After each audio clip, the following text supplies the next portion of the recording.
വ്യാഴാഴ്ച രാത്രി 10:30-യോടെയാണ് മാവോയിസ്റ്റുകൾ വീട്ടിലെത്തിയത്. വാതിൽ തുറക്കാതെ ജനലിലൂടെ നോക്കിയാണ് മാവോയിസ്റ്റുകളാണെന്ന് പ്രമോദും കുടുംബവും തിരിച്ചറിഞ്ഞത്.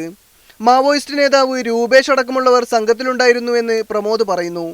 തോക്കുകാട്ടിയാണ് ഭീഷണിപ്പെടുത്തിയത്. 20 മിനിറ്റോളം സംഘം വീട്ടിൽ തന്നെ ചെലവഴിച്ചു. ഷെഡിൽ നിർത്തിയിട്ട ബൈക്ക് മുറ്റത്തേക്കെത്തിച്ച് കത്തിക്കുകയും ചെയ്തു.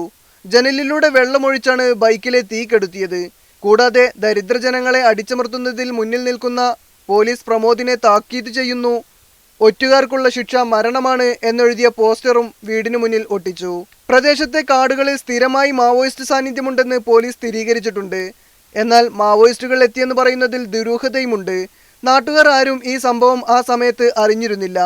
പിന്നീട് ഏറെ സമയം കഴിഞ്ഞാണ് നാട്ടുകാർ വീട്ടിലെത്തിയത്. പ്രദേശത്ത് താമസിക്കുന്ന പോലീസുകാരനായതിനാലാണ് മാവോയിസ്റ്റുകൾ ഭീഷണിപ്പെടുത്തിയത് എന്നാണ് പ്രമോദ് പറയുന്നത്.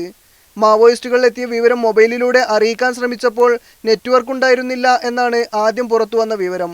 എന്നാൽ പ്രമോദുമായി സംസാരിച്ചപ്പോൾ ഇതിന് ശ്രമിച്ചിട്ടേ ഇല്ല എന്ന മറുപടിയാണ് ലഭിച്ചത്. വിരലടയാള ഫോറൻസിക് വിദഗ്ധരും സ്ഥലത്തെത്തി പരിശോധന നടത്തി. പോലീസും വനം വകുപ്പും തണ്ടർബോൾട്ട് സംഘവും ചേർന്ന് പ്രദേശത്ത് തിരച്ചിലും നടത്തി. മീഡിയ 1 വയനാട്.